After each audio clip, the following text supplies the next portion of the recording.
भगवते वासुदेवाय।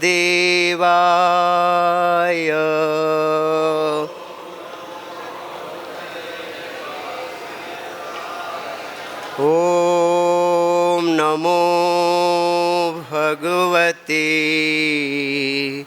वासुदेवाय।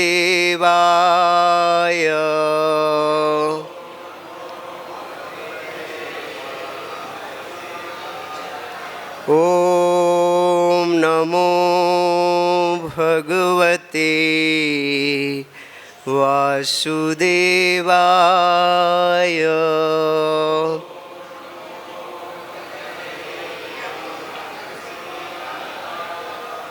श्रीमद् भागवतम स्कंद 7 अध्याय 11। अध्याय का शीर्षक है पूर्ण समाज चातुर्वर्ण और आज का श्लोक क्रमांक है 25 नंबर। स्त्रीणां च पतिदेवानां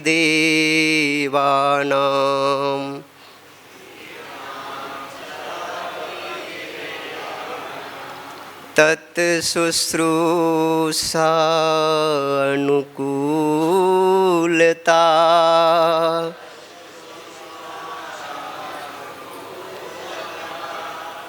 तत्बन्धुषु अनुवृत्ति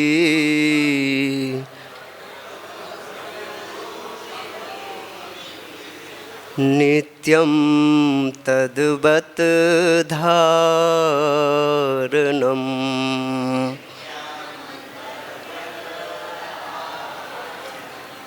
स्त्रीणां च पतिदेवानां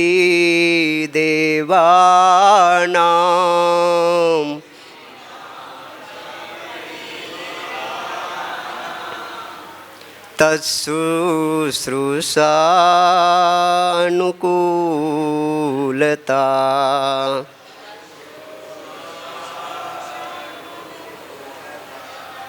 तत्बन्धुषु अनुवृत्ति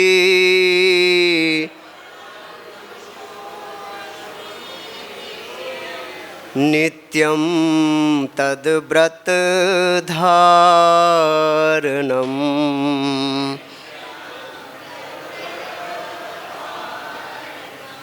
स्त्रीणां च पतिदेवानां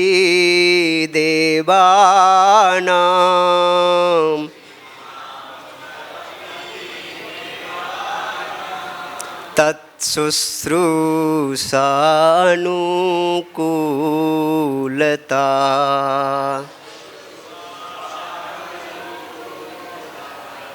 तत्बन्धुषु अनुवृत्ति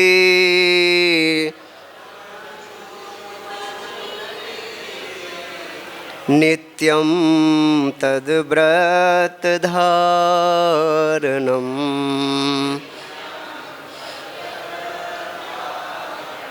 दो प्रभु जी और एक माता जी आवृत्ति कीजिए। स्त्रीणां च पतिदेवानां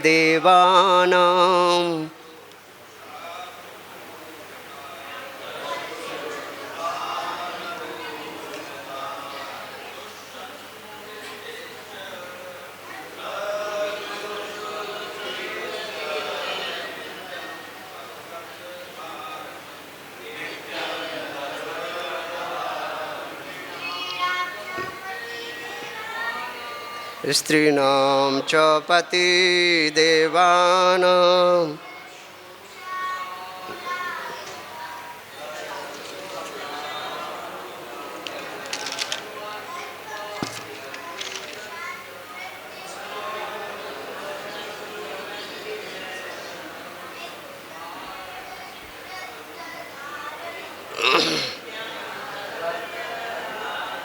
माता जी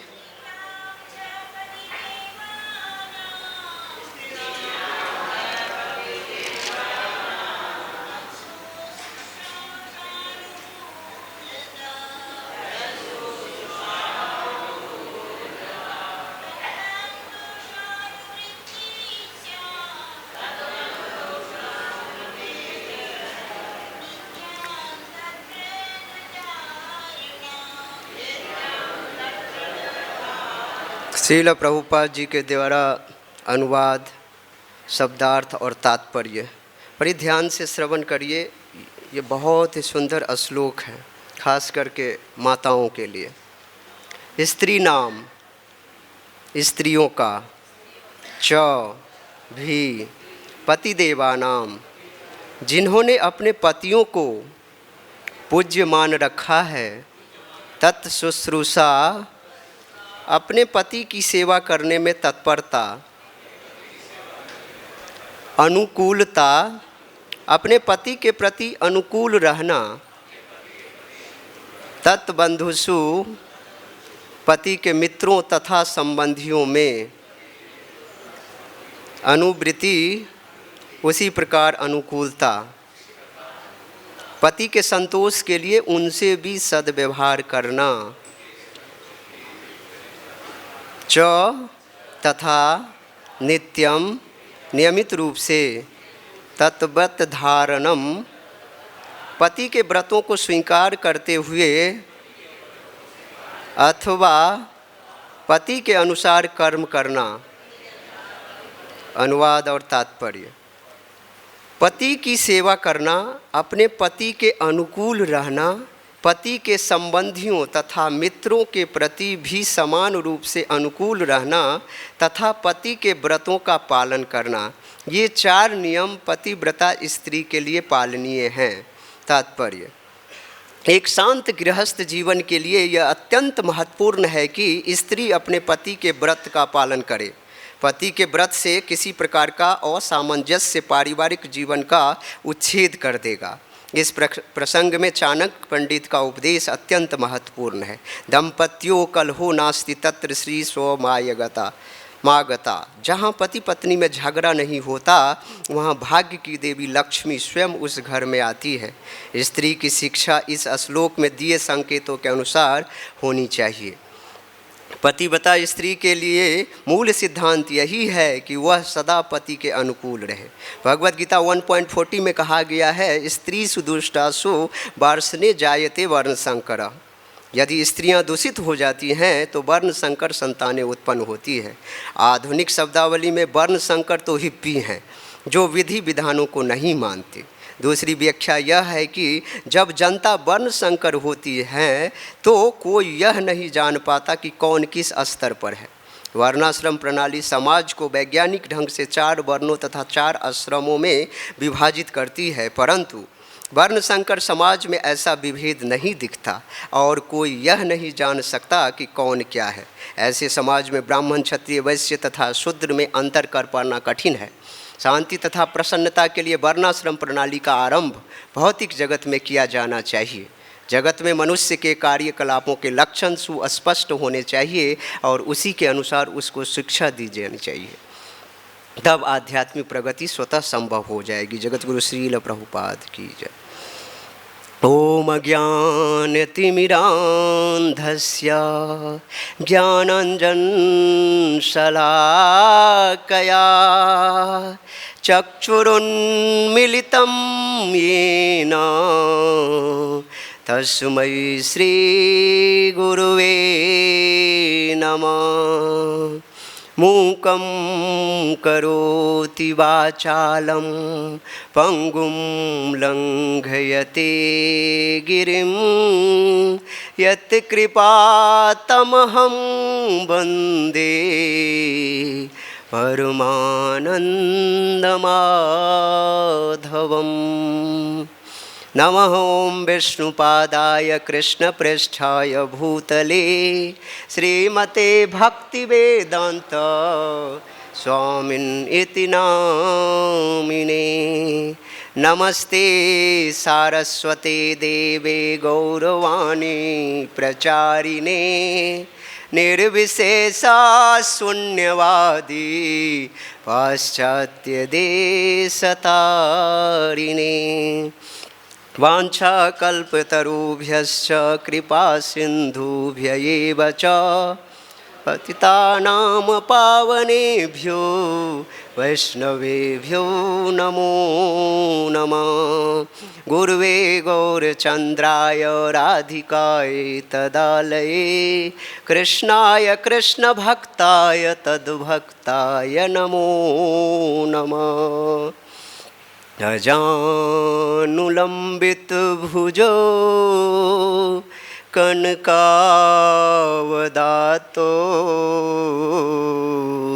संकीर्तनेकपितरो कमलायताक्षो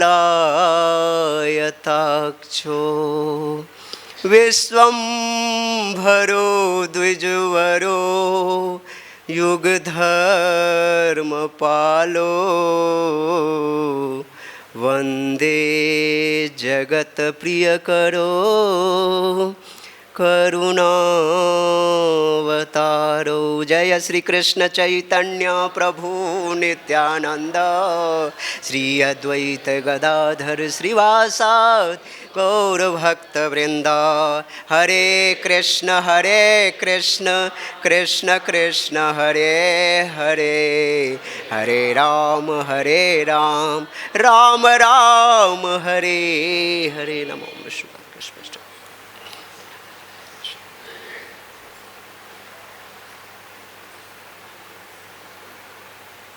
हरे कृष्णा। सर्वप्रथम श्री श्री राधा श्याम सुंदर गौर निताई श्री श्री कृष्ण बलराम और यहाँ पे उपस्थित जितने भी वैष्णवगण और वैष्णवीगण है और ऑनलाइन इंटरनेट के माध्यम से जितने भी भक्तगण यहाँ पे इस कथा को श्रवण करने जा रहे हैं और अदृश्य रूप से उपस्थित यहाँ पे जितने भी देवी देवता हैं उनके श्री चरणारविंद में मैं साष्टांग दंडवत प्रणाम करता हूँ और कृपा की याचना करता हूँ।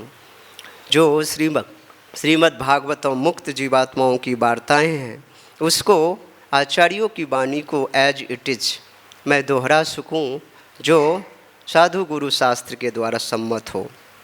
तो आज का ये बहुत ही सुंदर प्रसंग है। तो सर्वप्रथम यहाँ पे जो उपस्थित जितनी भी माताएं हैं उनसे मैं प्रार्थना करता हूँ कि ये जो श्लोक है स्त्री पे आधारित है, उनके सच्चरित्र के उनके कई सारे चरित्र के बारे में वर्णन है। तो हमसे बहुत सारी गलतियां होंगी स्त्री के प्रति, तो मुझे पूर्व में ही आप क्षमा कर दीजिए। हरे कृष्णा। श्रीमद् भागवतम स्कंद जो 7 है यह भगवान नारद जी के द्वारा राजसूय यज्ञ में महाराज युधिष्ठिर को ये संवाद सुनाया गया है, जिसमें मुख्य रूप से 5-10 जो शुरू के अध्याय हैं वो प्रहलाद महाराज और उनके वंश हिरण्यकशिपु जो पिताश्री है उनके चरित्र के बारे में, फिर वर्णाश्रम धर्म के बारे में आगे के 5 अध्याय में वर्णन है। आज का जो ये श्लोक है इससे पहले हम लोग वर्णाश्रम धर्म के बारे में श्रवण किया है। वर्णाश्रम धर्म जो भगवान के द्वारा सृष्टि इस जगत में भगवद गीता 4.13 चौथा अध्याय का 13 नंबर का श्लोक में भगवान श्री कृष्ण स्वयं इस बात को प्रतिपादित करते हैं। चातुर्वर्ण मया सिस्टम गुण कर्म विभाग स। इस जगत में जो वर्ण और आश्रम है ना, ये भगवान के द्वारा निर्मित किए जाते हैं। और किसके द्वारा?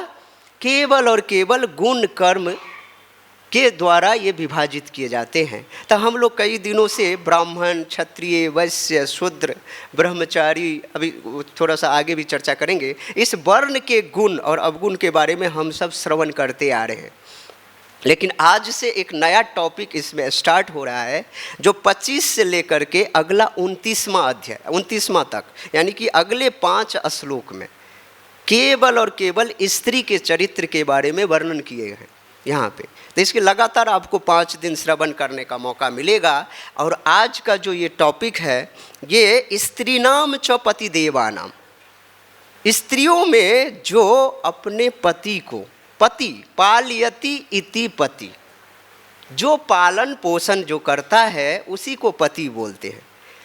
यूँ तो देखा जाए इस समाज में ब्रह्मा जी के द्वारा स्त्री और पुरुष को बनाया गया है, लेकिन जो सबके ओरिजिनल पति हैं इस जगत में एक ही पुरुष हैं, वो केवल और केवल है अखिल ब्रह्मांड के नायक भगवान श्री कृष्ण हैं और सब प्रकृति स्त्रियां हैं जो भगवान उनके पति हैं।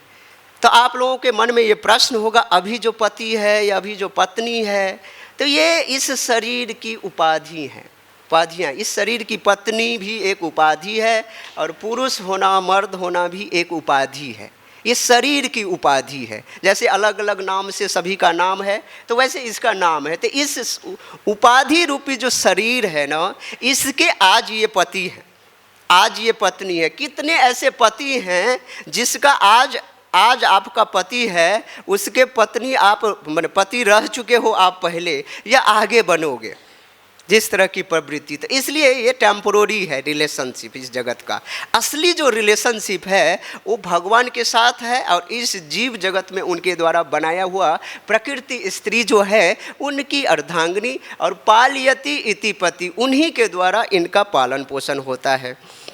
तो उसके बाद भगवान बता रहे हैं भगवान ही केवल और केवल पति हैं जिसको इस पूरी दुनिया को चला रहे हैं। तो यहाँ पे नारद जी बता रहे हैं तत्शुश्रूषा अनुकूलता तद्बंधुषु अनुवृत्ति च नित्यं तद्व्रत धारणम पति देवानां स्त्रीणां लक्षणम इति शेष। ये श्रीधर स्वामी महाराज के अनुसार जो यहाँ पर मैं पतिव्रता स्त्री की 4 यहाँ पे बहुत ही सुंदर गुण दिए हैं, जिसमें बता रहे हैं पति की सेवा करना। पति की सेवा कैसे करना? अनुकूल भाव से। अगर पति मांग रहे हैं पानी 1 गिलास दीजिए, तो पति को 1 गिलास पानी मिलना चाहिए, न कि 1 गिलास दूध दे दे। भाई अगर आज्ञा का पालन वो सोचेगी जो भाई पति पानी मांग रहे हैं तो दूध दे देते हैं तो ज़्यादा पति प्रसन्न हो जाएंगे। लेकिन जो पानी का काम है वो पानी करता है, दूध का काम है दूध। तो अनुकूलता का मतलब होता है जिस तरह का आदेश आपको ऊपर से दिया गया है ना, उस आदेश को अक्षरशः निर्धारित करना। और यहाँ पे युधिष्ठिर महाराज को ये नारद जी बता रहे हैं पति देवानाम। एक पत्नी जो होती है वो अपने पति को देवता के समान समझ करके ही उनकी शुश्रूषा, आदर सत्कार और सेवा करें। अगर उसके मन में कुछ और भाव होगा ना, तो वो भगवान रूपी पति, जो ये पति है ना, जितने इस ब्रह्मांड में दिख रहा है ना, ये एक ओरिजिनल पति के प्रतिनिधि हैं, जो स्त्री के वर्तमान में उस पति का प्रतिनिधित्व, भगवान की प्रतिनिधित्व का पति करते हैं। क्योंकि उस पति के द्वारा माध्यम से एक स्त्री का पालन पोषण होता है। और शास्त्रों के अनुसार एक जब बच्ची होती है स्त्री, तो उसका पालन पोषण उसके पिता के द्वारा, जब वो युवती हो जाती है, शादीशुदा हो जाता है, तो उसके पति के द्वारा, जब वो बूढ़ी हो जाती है तो अपने बच्चे के द्वारा। यानी कि स्त्री को हमेशा किसी न किसी के गाइडलाइन में रखने की प्रावधान है, क्योंकि स्त्री को स्वतंत्र छोड़ा नहीं जा सकता। क्यों?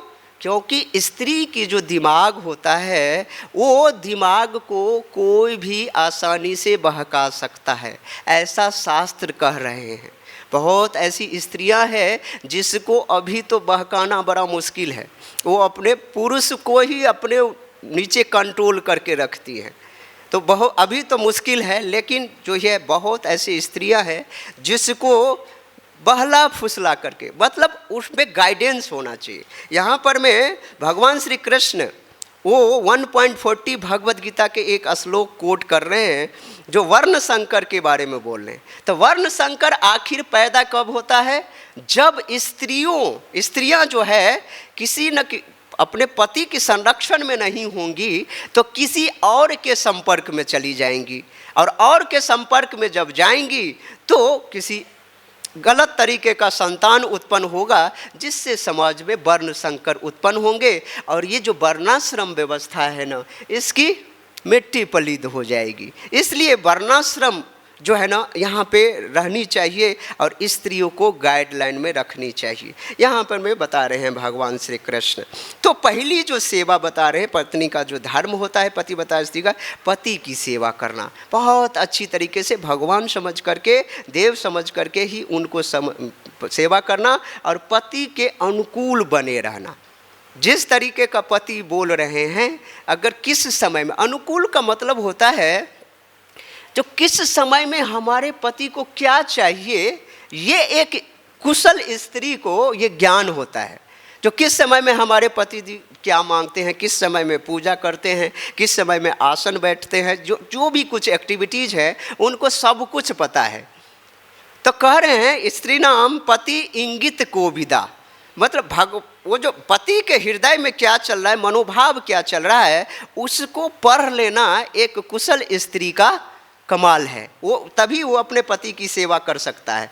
तो कह रहे हैं फिर तीसरा जो दे रहे हैं, संबंधियों को प्रसन्न रखना। किसके संबंधियों को? पति के संबंधियों।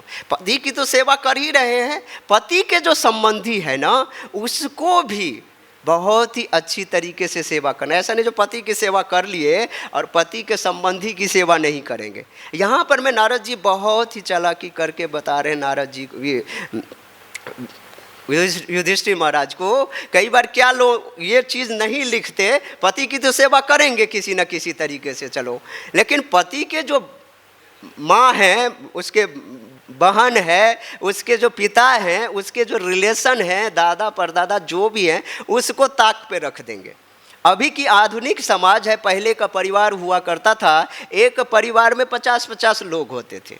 मैं तो खुद ही देखा हूँ, मेरा जो परिवार था वो परिवार में कम से कम 35 लोग थे और एक जगह जो प्रसाद बनता था, भोजन बनता था, प्रसाद नहीं, तो भोजन जो बनता था उसको खाने के लिए बैठते थे, नंबर आता था बाद वाले को कितने देर के बाद।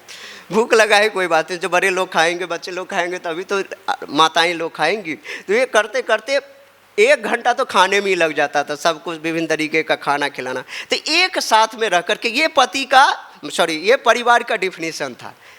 परिवार का डिफिनेशन मीन्स खुद माने पति हुआ, पति का पिता, उसके पिता, एक साथ चाचा ताऊ दादी, उसके परिवार का सारे एक साथ। लेकिन अब जो परिवार का डिफिनेशन हो गया है वो बदल गया है। क्या? पति और पत्नी और अपने बच्चे। और कुछ समय में ये आ जाएगा, अमेरिका में तो ऐसा होता है, जो पति जब पुत्र जब बालिग हो जाता है ना, उसको घर से निकालने का एक फेस्टिवल मनाया जाता है। भाई अब जो है ना पंख हो गया, उड़ भाई बाहर देखो अपना दुनिया, ठीक है ना। तो उसको हटाने का एक फेस्टिवल मनाते, यानी कि परिवार का जो दायरा बन गया छोटा है, पति और पत्नी। तो इसलिए नारद जी बड़ी चालाकी से इस बातों को लिए उनके संबंधियों की भी सेवा करना, भाई पति की नहीं, पति की तो सेवा करना ही है, तो उनके संबंधियों की भी। उसके बाद बता रहे हैं जो चौथा इंपॉर्टेंट पॉइंट है, पति के नियमों की रक्षा करना।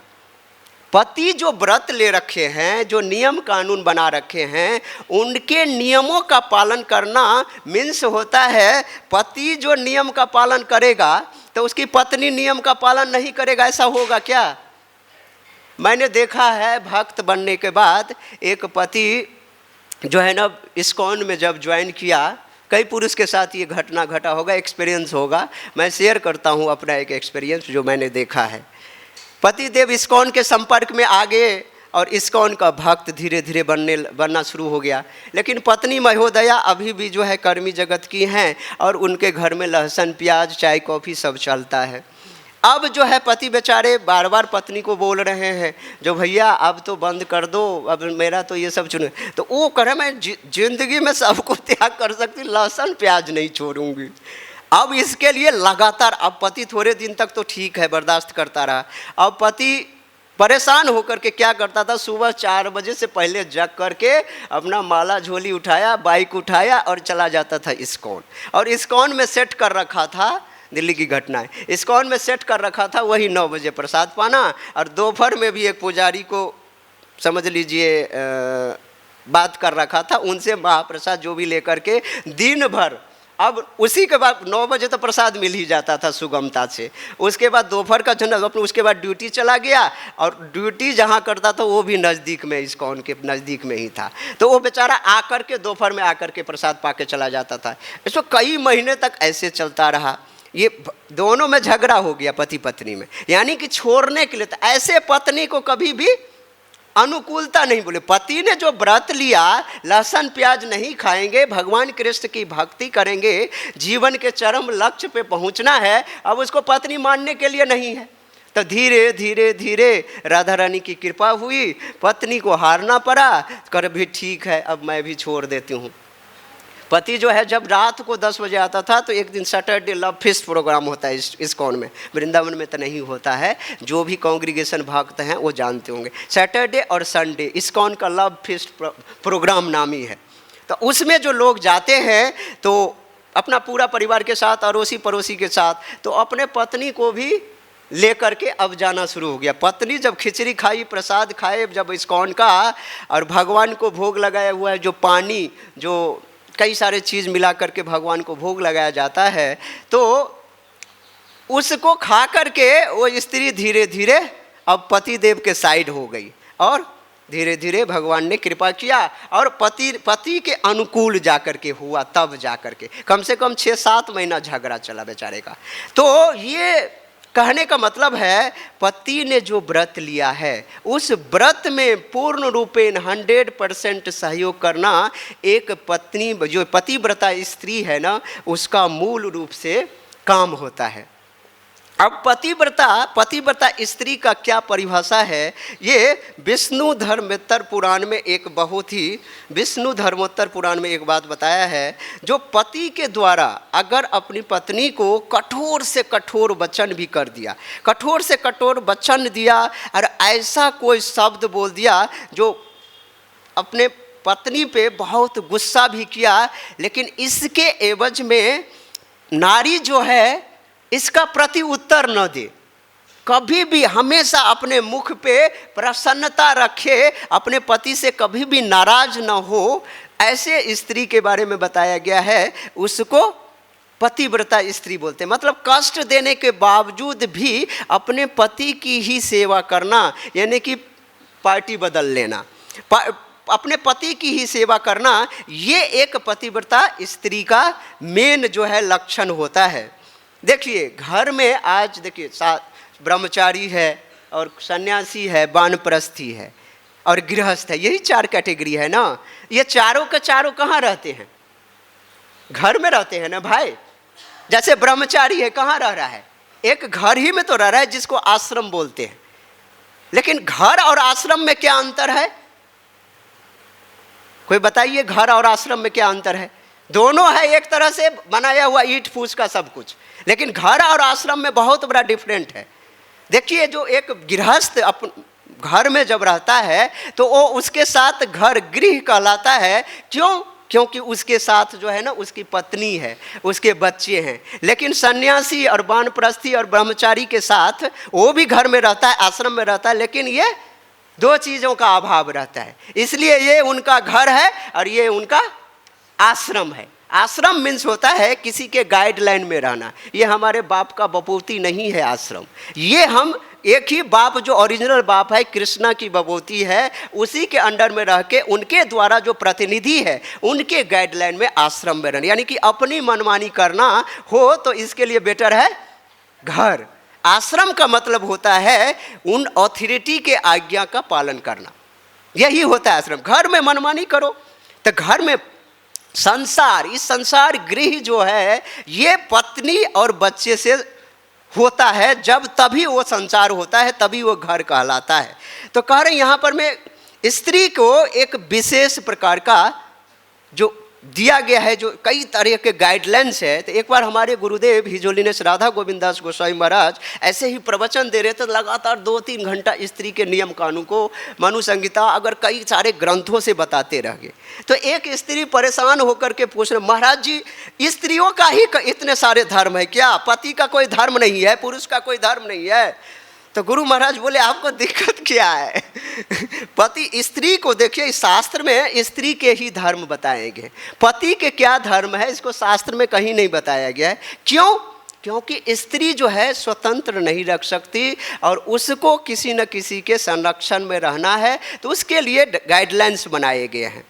इसलिए उनको रखा जाता है। जब उनके संरक्षण में रहेंगे तो उनका अच्छा से व्यवहार चलेगा, सब कुछ चलेगा, नहीं तो वो फिर अपने अनुकूल से गड़बड़ करेंगी। तो यहाँ पे श्रील प्रभुपाद जी एक बहुत अच्छा शब्द लिख रहे हैं, जो वर्णाश्रम धर्म की जब स्थापना होगी तो ऑटोमेटिक लोग क्या हो जाएंगे, आध्यात्मिक दृष्टि से ऊपर उठ जाएंगे। वर्णाश्रम का मतलब ही होता है विष्णु की आराधना करना। वर्ण और आश्रम जब यहाँ पर में एस्टैब्लिश हो जाएगा तो फिर सिस्टम सब सही चलने लगेगा। श्रील प्रभुपाद जी 5वां स्कंद में 5.5.1 पहला नंबर श्लोक में जो श्रील प्रभुपाद जी अपने जीवन में बता रहे हैं, जो मैंने जिंदगी में सब कुछ किया लेकिन मैं इस जगत में वर्णाश्रम सिस्टम को फिर से लागू नहीं कर पाया, क्योंकि श्रील प्रभुपाद जी बता रहे हैं हमारी ज़िंदगी का जो ये फेल्योर का जो एक कारण है, ये वर्णाश्रम सिस्टम को मैंने लागू नहीं कर पाया। क्यों? तो कहना श्रील प्रभुपाद जी उसमें बता रहे हैं, उस श्लोक के अंदर में कमेंट्री में, जो वर्णाश्रम सिस्टम इस पूरे ब्रह्मांड में होच-पोच हो गया। होच-पोच शब्द बता रहे हैं, जो इतना होच-पोच हो गया, वर्णाश्रम को पुनः लागू करना बड़ा ही टेढ़ी खीर है। कितना भी मेहनत कर ले, लेकिन वर्णाश्रम का मेन उद्देश्य क्या है, भगवान विष्णु की सही तरीके से सुचारू रूप से जो है आदेश को माने सुचारू रूप से सेवा करना। इसी अध्याय का 25वां नंबर श्लोक आज की है। इसका जब 29 नंबर का श्लोक आएगा, उस श्लोक में ये बता रहे हैं, जो पत्नी अपने पति का, 29 नंबर श्लोक देख लेते हैं, उसमें बता रहे हैं, या पतिम हरिभावेन भजेत श्रीरिव तत्परा हरि आत्मा हरिर्लोके पत्या श्रीरिव मोदते। कह रहे जो स्त्री तो लक्ष्मी, करे जो स्त्री लक्ष्मी जी के पद चिन्हों पर, लक्ष्मी जी के पद चिन्हों पे चल के, जैसे लक्ष्मी जी अपने पति को बहुत सेवा किए, हमेशा चरण संवाहन करती रहती है, इस तरीके से अपने पति की जब सेवा करती है ना, तो वो स्त्री को और कुछ नहीं करना है, केवल और केवल पति की अगर सेवा करती है ना, तो ऑटोमेटिक वो कहाँ चली जाती है, कह रहे हैं बैकुंठ लोक को अत्यंत सुखपूर्वक चली जाती है, वहाँ पर में सुखपूर्वक वास करती है। ये पद्म पुराण में वर्णन आता है, पत्नी अगर पतिव्रता है ना, तो पति जिस लोक में जाएंगे ना, उस लोक में जो है उसकी पत्नी ऑटोमेटिक चली जाएगी। अगर वो भक्ति नहीं भी करेगी ना, तब भी चले जाएगी। लेकिन अगर पतिव्रता स्त्री है तो पति भक्ति कर रहा तो ऑटोमेटिक वो भी भक्ति करेगी, तभी तो अनुकूल होगा ना, तभी तो वो डायरेक्ट जो है चले जाते हैं। तो ये पत्नी पूरी की पूरी बातों को पालन करते हुए कह रहे हैं, जब एक बहुत ही शिव पुराण में एक स्तुति में भगवान शिव बता रहे हैं, पतिव्रता स्त्री के गुण गा रहे हैं। मैं एक दो गुण बता देता हूँ। एक जो पतिव्रता स्त्री होती है ना, वो इतना पवित्र होती है, धरती पे जब अपना चरण रखती है ना, चलती है ना, तो पग पग पे बता रहे हैं, जिस जिस जगह पे भूमि पर वो उसके पैर पड़ते हैं, वो जगह कितना भी पाप से भरा हुआ जगह है ना, तो कह रहे हैं वहाँ का पाप जो है नष्ट हो जाता है और पूरा का पूरा वो धरती पावन हो जाता है। उसके चरण में इतने प्रताप है, जो पूरी शक्ति पतिव्रता स्त्री के पास ये शक्ति आ जाते हैं। उसके बाद कह रहे हैं पति के बारे में, बोले कह रहे एक चीज़ मैं बताता हूँ, जो समाज की स्त्रियाँ दूषित कैसे होती है, इसके 6 कारण दिखाए। 6 कारण है, इस 6 कारण को मैं पढ़ता हूँ। करे पानम दुर्जन संसर्ग पत्या च विरहोटनम स्वप्नोड्य गृहवासश्च नारीणाम दुष्णानि षट्। करे जो स्त्रियाँ, पहला है मदिरा पान करती है। मदिरा पान समझते हैं ना, मैं इसकी ज़्यादा व्याख्या नहीं करूँ। जो स्त्री मदिरा पान करती है, पहला नंबर, वो पतिव्रता का भंग हो जाता है। दूसरा नंबर का, जो दुष्टों का संग करते हैं, माने कि अपने पति के अलावा किसी और का संग करना, दुष्टों का संग करना, ये उसका दुष्चरित्र की निशानी है। तीसरा जो है पति से अलग रहना। कोई भी पत्नी अगर पति से अलग रहती है तो वो अपने पतिव्रता को, धर्म को कायम नहीं रह सकती। चौथा जो है, कोई भी स्त्री स्वच्छंद घूम रही है तो इसका मतलब है वो पतिव्रता की निशानी नहीं है। तभी तो आप रामचरितमानस में देखते हो ना जो भगवान शिव और सती जब जाते हैं तो राम को जब वन भटकते हुए देखते हैं तो भगवान शिव प्रणाम करते हैं।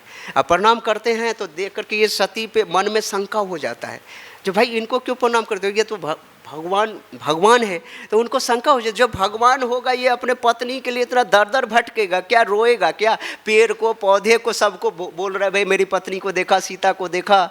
उनको शंका हो गया तो भाई नहीं भगवान है तो जाकर चेक कर लो। तो वो सती जा कर के चेक करती है क्योंकि अपने पति का बात नहीं मानी।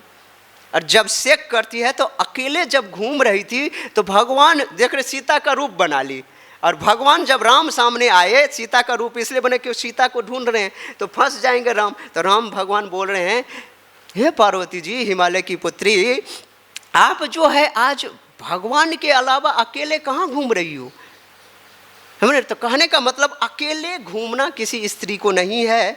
उसके बाद बोल रहे हैं अधिक सोना, कोई स्त्री अगर अधिक सोती है तो सतीत्व नहीं रख सकती। दूसरे के घर में निवास करना, ये 6 लक्षण हैं। अब देखिए पतिव्रता स्त्री की इतनी ज़्यादा शक्ति होती है, उससे बहुत ही ज़्यादा। इसी तरह का जो उदाहरण आपको भागवतम में सबसे प्रसिद्ध है, 3 स्कंद के 23वां अध्याय में आप लोग कर्दम मुनि का प्रसंग और माता देवहूति का प्रसंग श्रवण किए हैं। उसमें पतिव्रता स्त्री के बारे में बहुत ही सुंदर वर्णन किए हैं। कैसे कैसे वर्णन है सुनिए। वो 3 स्कंद का 23वां नंबर अध्याय का पहला श्लोक बता रहे हैं। मैत्रेय उवाच पितृभ्यां प्रस्थिते साध्वी पतिम इंगित कोविदा नित्यं पर्थ चरत प्रीत्या भवतीव भवं प्रभुम। देखिए जब देवहूति, आकुति, देवहूति और प्रसूति, यही है ना 3 बहनें, वो स्वयंभू मनु के पुत्री हैं। और इतने जो स्वयंभू मनु उस समय में पूरे धरती लोक का राजा था, उसकी पुत्री है देवहूति की शादी कहाँ कर दी जाती है, एक फक्कर बाबा के साथ। वो फक्कर बाबा क्या है, जिसका न रहने का घर है, न बैठने का कोई ठिकाना है, न पानी पीने का। भाई वो शादी जब होता है किससे, कर्दम मुनि के साथ। अब कर्दम मुनि के साथ जब वो स्वयंभू मनु लेकर के आते हैं तो वो स्त्री देवहूति ये नहीं बोलती भाई कहाँ आकर के फंसा दिए, बहुत ही अच्छी तरीके से उनसे शादी करती हैं। क्यों, क्योंकि वो एक अपने पति यानी कि जो कर्दम मुनि है ना, उनके तेज को वो जानती थी। भले ही वो भौतिक जगत की दृष्टि से कर्दम मुनि निर्धन हैं, लेकिन आध्यात्मिक दृष्टि से कर्दम मुनि निर्धन नहीं है, बहुत ही उच्च कोटि के हैं। इतने उच्च कोटि के हैं, इतनी उच्च कोटि के हैं, स्वयं भगवान उनके पुत्र बन करके। पूरी भागवतम में यही एक दृष्टांत है जहाँ पर में कोई कर्दम मुनि वर नहीं मांगते हैं, हे भगवान आप जो है ना मेरे पुत्र बन करके आओ। भगवान इतने उनकी गृहस्थी से प्रसन्न हो गए, उनके तप से, तपस्या से, व्यवहार से, भगवान स्वयं बोल रहे हैं मैं आपको अपना पिता और देवहूति को माता बनाना चाहता हूँ। और भगवान कपिल के रूप में प्रकट हुए हैं। तो ये इतने हैं। तो माता देवहूति उनके पत्नी बन करके आ जाती है। और जब स्वयंभू मनु चले जाते हैं तो कह रहे हैं पितृभ्याम प्रस्थिते, जब चले जाते हैं तो यहाँ पर में मनु की जो पुत्री है उसको मांडवी और दूसरा संबोधन कर रहे हैं साध्वी। साध्वी का मतलब होता है पतिव्रता। पतिव्रता जो अपने पति के, ये जो 4 लक्षण आपको मैंने बताया था इस श्लोक के अनुसार, तो ये उसी तरीके से अपने पति की सेवा कर रही है। और पतिम इंगित कोविदा यहाँ पर में लिखा हुआ है, मतलब देवहूति जो है अपने पति का जो है ना इच्छा को जान करके हमेशा सेवा करती थी। नित्यम पर्थ चर प्रीत्या, और इस नित्यम यानी कि आज सेवा कर ली और कल गायब, छुट्टी मार दी, ऐसा नहीं, एकदम दासी की तरह सेवा कर रही हैं। और किस तरीके की सेवा कर रही हैं, जैसे भवानी भवम प्रभु। देखिए कितनी बड़ी योग्यता है देवहूति माता की, जिनकी संबोधन क्या किया जा रहा है, भवानी के साथ। भवानी कौन है, भव। भव मतलब भगवान शिव। भगवान शिव की जो पत्नी है वो पार्वती है। पार्वती बहुत उच्च कुल की है। हिमालय राज की पत्नी पुत्री हैं, और वो जो इतने राजघराने से आई है, वो पार्वती कई हजार वर्षों तक तपस्या की है। किसको? पति के लिए, भगवान शिव को। भगवान शिव का रहने का घर है, कहीं रहने का ठिकाना नहीं है, किसी पेड़ के नीचे न घर है, न कोई बारिश में रुकने का कोई जगह है। लेकिन ऐसे पति को चुनने के लिए जो है भगवान शिव से जो है वो क्या कहते हैं, इतने दिनों तक तपस्या की और उनको जो है पति के रूप में प्राप्त की। तो इसके तात्पर्य में श्रील प्रभुपाद जी एक बात लिखते हैं, अगर किसी स्त्री को, युवती को पति अच्छा चाहिए ना, तो उसको भगवान शिव की आराधना करनी चाहिए। तो भगवान शिव की आराधना करनी चाहिए। अच्छे पति का डिफिनीशन क्या है? वैष्णवा नाम यथा शंभु। अगर पति अच्छा मिल जाए और उसमें भी वैष्णव पति मिल जाए। जब मैं प्रचार करने के लिए गया था तो उसमें एक लड़की मिली थी, करीब 20-22 साल की थी। तो कथा से प्रभावित होकर के वो बोल रही है कि मुझे, अगर मैं शादी करूंगी तो मैं इस्कॉन के भक्त से शादी करूँ। क्यों भाई? तो भाई इस्कॉन के जो भक्त होते हैं, ब्रह्मचारी होते हैं, अच्छे होते हैं। कैसे पता चला? तो आपको देख करके आप जो 7 दिन की कथा सुने हैं तो आपका व्यवहार ये सब जो भी है, तो कह रहे स्त्री, तो कहने का मतलब उसका थोड़े देर की कथा प्रवचन से उसके एक आम स्त्री के मन में ये भाव आ गया, जो एक वैष्णव के साथ हमारी शादी हो। समझ रहे हैं? एक वैष्णव के साथ। तो यहाँ पर मैं बता रहे हैं, एक वैष्णव अगर भगवान शिव जैसे पति मिल गया, तो श्रील प्रभुपाद जी यहाँ पर मैं बोल रहे हैं, अगर वैष्णव पति मिल जाए ना, तो क्या बोलते हैं, 4 चांद, क्या बोलते हैं, 4 चांदी उसमें 4 चांद लग जाएंगे। अगर आम लोगों की जो वैष्णव ऐश्वर्यशाली नहीं, मतलब भगवान वैष्णव जैसे पति हो जाए, इसके लिए आराधना करनी चाहिए शिव की, भवानी पार्वती की। न कि हमें ऐरे गहरे नथु गहरे से जो बहुत सारे धनाढ़ व्यक्ति हों और उसका व्यवहार ही उल्टा पुल्टा हो, जैसे ऐसे पति लेकर के, ऐसे धन लेकर के क्या चाटेगा? समझ गए ना? तो इसलिए ऐसे पति की जो है ना कामना करनी चाहिए, जो मनोनुकूल होना चाहिए, है ना, मनोनुकूल, मन के अनुकूल चलने वाले, मन के अनुकूल जो पति चले या पत्नी मन के अनुकूल चले। यहाँ पर श्रील गुरुदेव एक कथा में बताते थे, अमेरिका में कथा बता रहे थे, ईस्ट और west, India is the best, यही कहते हैं ना किसी गाना में। तो गुरुदेव बता रहे ईस्ट और west, home is the best. Home is the best क्यों? जिस घर में पति मान लीजिए दिन भर थका रहता है, वो काम करने के लिए इधर उधर जाते हैं, जब वो व्यक्ति घर आता है थक करके, और उस घर की स्त्री अगर सुंदर है, उसका बात सुंदर ठीक तरीके से करती है, तो वो घर स्वर्ग बन जाता है। यहाँ पे चाणक्य पंडित कहते हैं, दंपत्यो कलहो नास्ति तत्र सी स्वम आगता। जिस घर की स्त्री पतिव्रता स्त्री हो और अपने पति के अनुकूल रूप से सेवा करती है ना, वो घर घर नहीं है, लक्ष्मी का वास होता है। ऑटोमेटिक बिन बुलाए लक्ष्मी आती हैं। और कह रहे हैं, जब पति घर आया, उसको पानी शुश्रूषा, सारे तरह से सेवा शुश्रूषा किया, चरण दबाए, सब कुछ किए, इसको करने के बाद वो पति आनंदित हो जाता है। लेकिन अगर खरगोश पत्नी मिल जाए, हमें तो एक्सपीरियंस है ऐसे, मैंने दिल्ली के दंपति को देखा, जैसे ही पति आता था उसके घर में झगड़ा शुरू हो जाता था। 8-9 बजे के बाद परमानेंट था, झगड़ा होना ही है। तो ऐसे पत्नी अगर मिल गया ना, तो हो गया काम। वो बेचारे का दिन रात जो खट रहा था, क्या बोलते, बाहर जो नौकरी करा, तो उसमें तो उसने दिमाग को चटाया ही, अब घर में आकर के भी चाटने वाली एक है। तो सब दिमाग खराब, उसका बेचारा घर घर नहीं है, नरक हो जाता है। तो नरक से स्वर्ग बना घर वही घर है जहाँ की स्त्रियाँ सुव्यवस्थित है, अपने पति को चाहती है। तो ऐसा ही यहाँ पर में पति की कामना करनी चाहिए। और माता देवहूति अपने पति कर्दम मुनि की इस तरीके से सेवा कर रही है, जैसे पार्वती ने, भवानी ने भव की सेवा की, भगवान शिव की।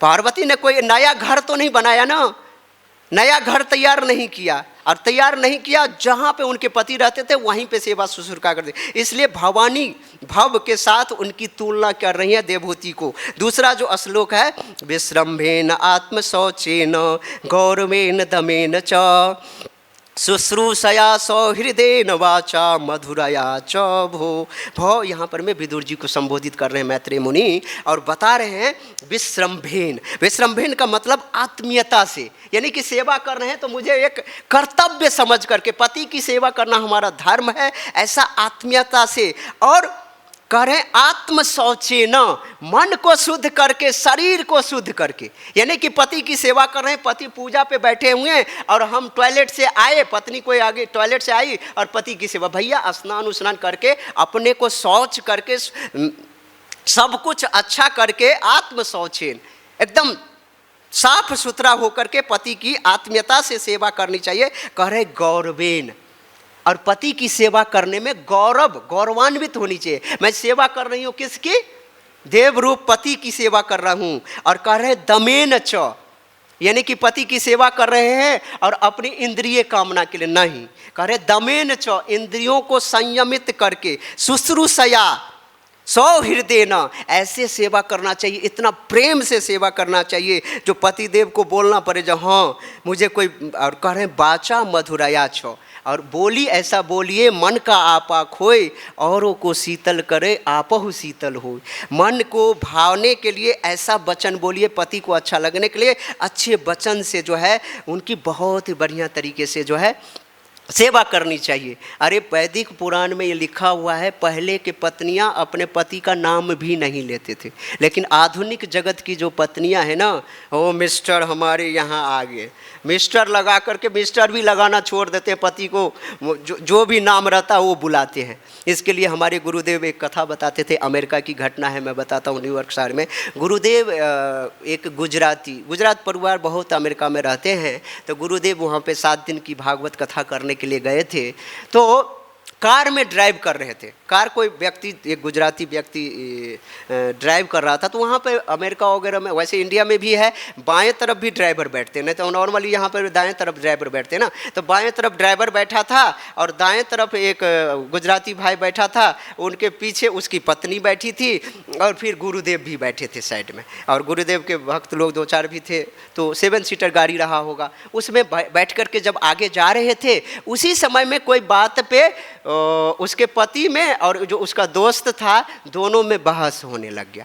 नहीं, उसके एक जो पति का दोस्त था उसमें और वो पत्नी जो थी उसकी ना, वो बहस होने लग गया। जो बहस होते होते पत्नी का जो एक बात था, जो विरोध बात था कोई, उसका पति ने सपोर्ट कर दिया, जो ये प्रभु जी है, पाटिल प्रभु जी है ना, इसने सही बात बोल रही है। इसको सुन करके जो स्त्री, उसकी पत्नी जो पीछे बैठी थी, उसका नाम लेकर के बड़ी जोर से चिल्लाती है, आप तुम भी जो है उसका संग दे रही हो ना, चलो आज घर चलो, तब मैं तुम्हारी खैरियत देखता हूँ। मतलब वहीं पे गुरुदेव के सामने ही शुरू हो गई। कहने का मतलब ऐसी स्त्री एकदम नाम लेकर के इतने लोगों के सामने में, गुरु के सामने में पति का जो है ऐसे बोल दी। तो गुरुदेव ये प्रसंग पा करके, इसी देवभूति प्रसंग में ये कथा बताते हैं।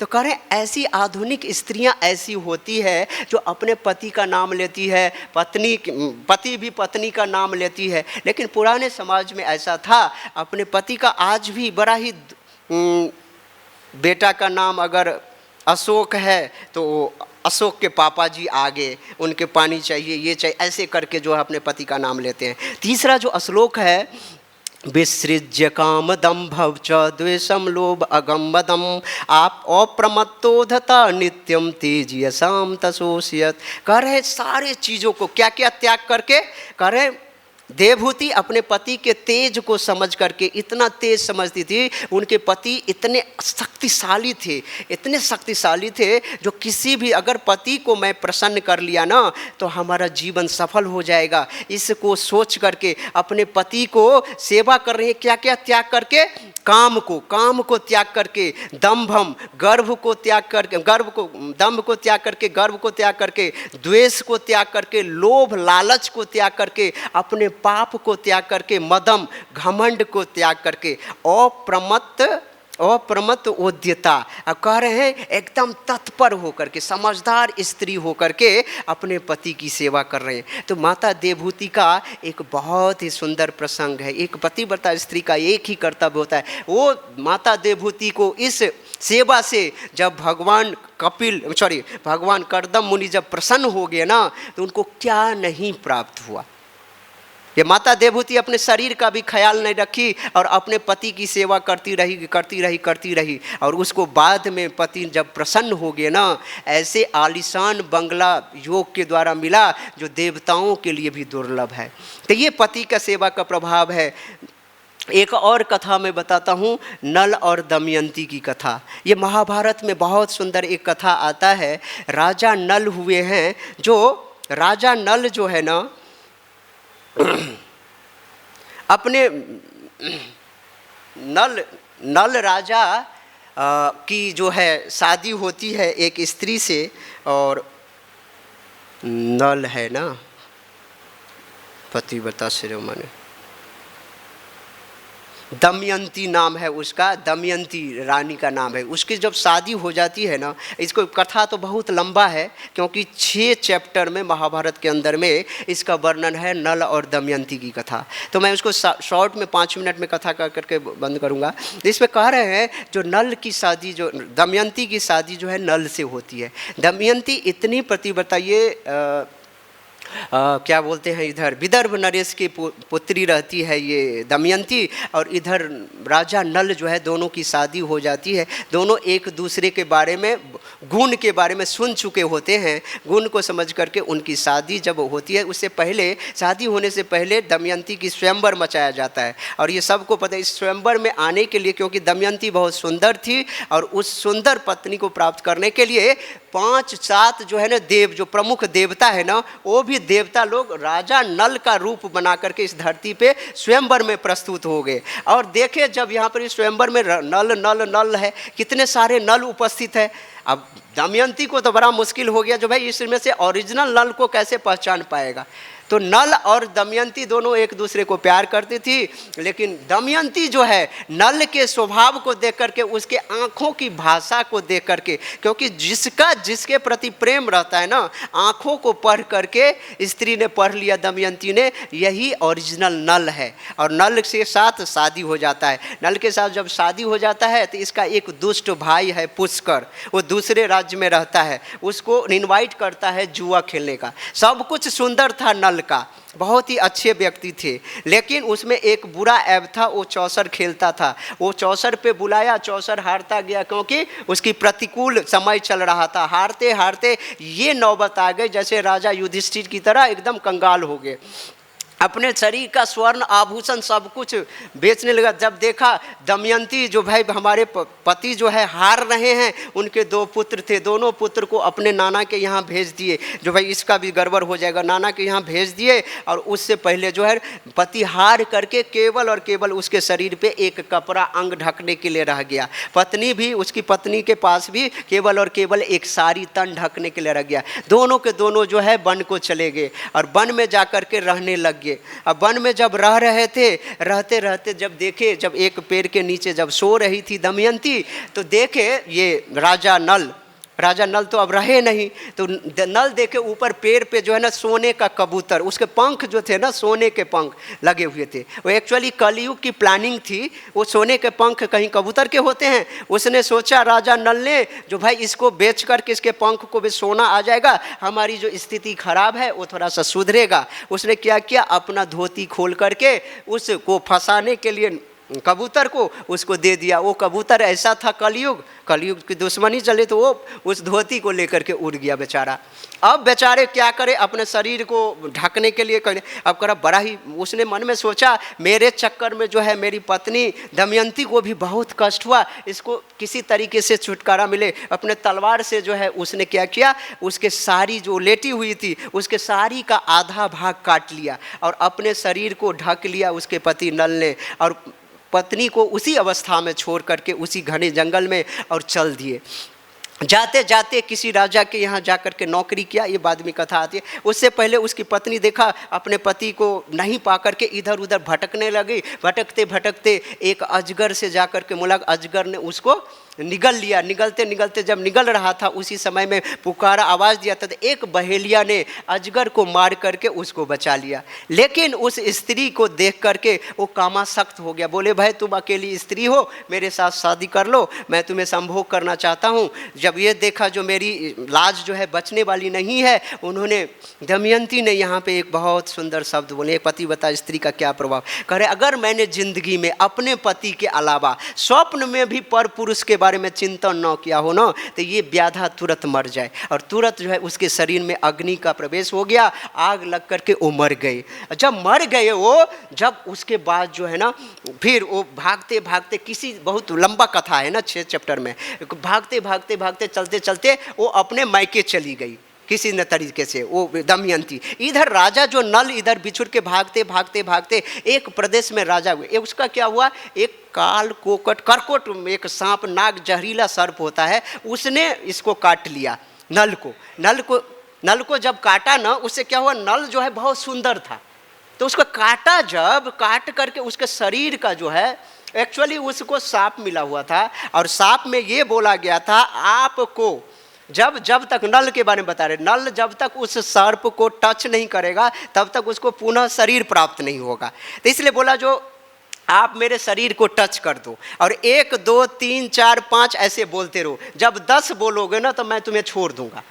तो ऐसे करके उसको शरीर टच कर दिया। 1 2 3 नल बोलते रहे, जब नंबर 10 बोला तो ये सर्प ने डस लिया उनको। अब सर डसने से उनका पूरा शरीर, इतने सुंदर राजा नल थे, उनका शरीर पूरा का पूरा काला हो गया, विष का प्रभाव हो गया। 10 बोला तो 10 डंक मार दिया, और डंक मारते ही शरीर तो चेंज हो गया। अब जो है वो दूसरे अपने स्वरूप में आकर के वो काल सर्प जो है बोला क्या, जो अब जो है तुम्हारा स्वरूप है ना हे राजा नल, अब तुमको कोई पहचान नहीं सकता, यही स्वरूप तुम्हारा वरदान बन जाएगा, अब तू कहीं भी अपना जीवन बसर कर सकते हो। तो जाकर के एक राजा के यहाँ नौकरी पकड़ता है, वहाँ पर में बहुत सारे घुड़सवारी वगैरह करता है, घुड़सवारी करना जानता है। जो बहुत सारे घोड़ों को, नस्ल को पहचानने की इनके पास शक्ति थी। वो शक्ति प्राप्त करके एक दिन की बात है, इसी तरीके से प्रक्रम से इधर दमयंती देखिए, पति के वियोग में कभी ये नहीं दूसरी शादी कर लिया।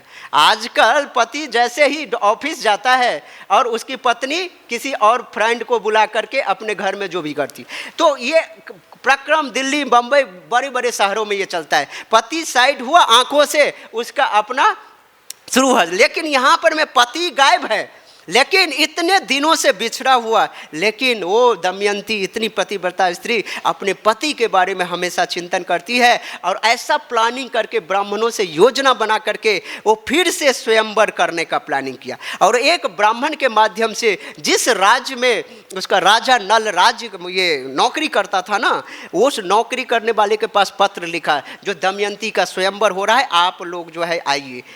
लेकिन तो दमयंती का स्वयंवर के बारे में जब पता चला उस राजा को, तो अपने घुड़सवार इसको पूछा, बाहुक नाम था इसका, ये नाम चेंज कर लिया था राजा नल। तो बाहुक को बोला, बाहुक तुम मुझे बताओ इसमें कौन से घोड़े हैं जो बहुत तेज गति से चलता है, क्योंकि आज ही रात तक मुझे सूर्योदय से पहले तक पहुंचना है, नहीं तो सूर्योदय के बाद वो अपना शरीर त्याग देगी दमयंती, ऐसा उन्होंने लगा रखा था।